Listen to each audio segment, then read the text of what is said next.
ഇന്നത്തെ വേദഭാഗം അപ്പോസ്തലനായ വിശുദ്ധ പൗലോസ് കൊരിന്ത്യർക്കെഴുതിയ 2-ാം ലേഖനം 10-ാം അധ്യായം.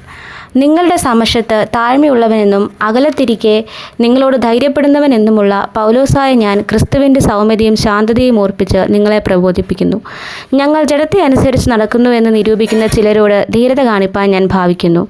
ഞാൻ നിങ്ങളുടെ അടുക്കൽ വരുമ്പോൾ അങ്ങനെ ഖണ്ഡിതമായ ധൈര്യം കാണിപ്പാൻ ഇടവരരുത് എന്ന് അപേക്ഷിക്കുന്നു.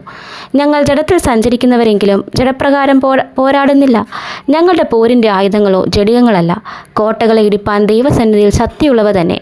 അവയാൽ ഞങ്ങൾ സങ്കല്പങ്ങളും ദൈവത്തിൻ്റെ പരിജ്ഞാനത്തിന് വിരോധമായി പൊങ്ങുന്ന എല്ലാ ഉയർച്ചയും ഇടിച്ചു കളഞ്ഞ് ഏത് വിചാരത്തെയും ക്രിസ്തുവിനോടുള്ള അനുസരണത്തിനായിട്ട് പിടിച്ചടക്കി.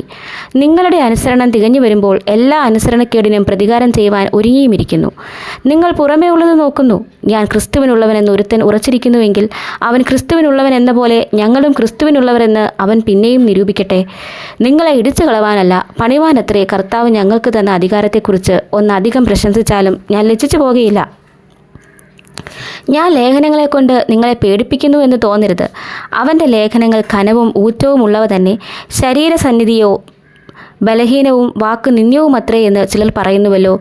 അകലെയിരിക്കുമ്പോൾ ഞങ്ങൾ ലേഖനങ്ങളാൽ വാക്കിൽ എങ്ങനെയുള്ളവരോ അരികത്തിരിക്കുമ്പോൾ പ്രവൃത്തിയിലും അങ്ങനെയുള്ളവർ തന്നെ എന്ന് അങ്ങനത്തവൻ നിരൂപിക്കട്ടെ. തങ്ങളെ തന്നെ ശ്ലാഘിക്കുന്ന ചിലരോട് ഞങ്ങളെ തന്നെ ചേർത്തൊരുമിപ്പാനോ ഉപമിപ്പാനോ തുനിയുന്നില്ല. അവർ തങ്ങളാൽ തന്നെ തങ്ങളെ അളക്കുകയും തങ്ങളോട് തന്നെ തങ്ങളെ ഉപമിക്കുകയും ചെയ്യുന്നതുകൊണ്ട് തിരിച്ചറിവുള്ളവരല്ല. ഞങ്ങളോ അളവില്ലാത്ത വണ്ണമല്ല, നിങ്ങളുടെ അടുക്കലോളം എത്തുമാറ് ദൈവം ഞങ്ങൾക്ക് അളന്നു തന്ന അതിരിൻ്റെ അളവിനൊത്തവണ്ണം അത്രേ പ്രശംസിക്കുന്നത്. ഞങ്ങൾ നിങ്ങളുടെ അടുക്കലോളം എത്താതെ അതിർ കടന്നു പോകുന്നു എന്നല്ല. ക്രിസ്തുവിൻ്റെ സുവിശേഷം പ്രസംഗിച്ചുകൊണ്ട് ഞങ്ങൾ നിങ്ങളുടെ അടുക്കലോളം വന്നിട്ടുണ്ടല്ലോ. ഞങ്ങൾ മറ്റുള്ളവരുടെ പ്രയത്നഫലം കൈവശമാക്കി അളവില്ലാതെ പ്രശംസിക്കുന്നു എന്നുമല്ല. നിങ്ങളുടെ വിശ്വാസം വർദ്ധിച്ചാൽ ഞങ്ങളുടെ അതിരിനകത്ത് നിങ്ങളുടെ ഇടയിൽ അത്യന്തം വലുതായ ഫലം പ്രാപിപ്പാനും മറ്റൊരുത്തൻ്റെ അതിരിനകത്ത് സാധിച്ചതിൽ പ്രശംസിക്കാതെ നിങ്ങൾക്ക് അപ്പുറത്തുള്ള ദിക്കുകളോളം സുവിശേഷം പ്രസംഗിപ്പാനും ആശിക്കത്രേ ചെയ്യുന്നു. പ്രശംസിക്കുന്നവൻ കർത്താവിൽ പ്രശംസിക്കട്ടെ. തന്നെത്താൻ പുകഴ്ത്തുന്നവനല്ല, കർത്താവ് പുകഴ്ത്തുന്നവൻ അത്രേ കൊള്ളാകുന്നവൻ.